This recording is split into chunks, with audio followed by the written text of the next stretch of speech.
सिर्फ 5 मिनट। हरे कृष्णा, के trend book पर आप सबका स्वागत है।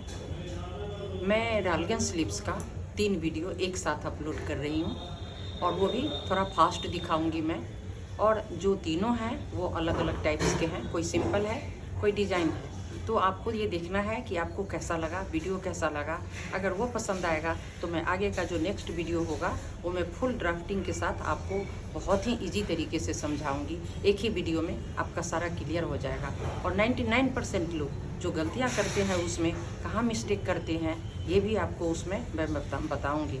जो मेरा आगे का वीडियो होगा उसमें मैं बताऊँगी, ड्राफ्टिंग में। अभी सिर्फ मैं जो कटिंग होता है और फास्ट करके मैंने डाला है, जिससे कि आप तीनों वीडियो को अच्छे से देख सकें। तो चलिए आगे आप वीडियो देखें, फिर अगर आपको पसंद आता है तो मैं नेक्स्ट वीडियो अपलोड करूँगी फुल ड्राफ्टिंग, फुल मेजरमेंट के साथ, जिसमें आप बेबी का भी शर्ट्स बना सकते हैं, बेबी का भी टॉप बना सकते हैं, खुद का भी टॉप बना सकते हैं। तो वो मैं इसी तरह से बनाई हूँ कि आपको अच्छे से समझ में आ जाएगा। हरे कृष्ण।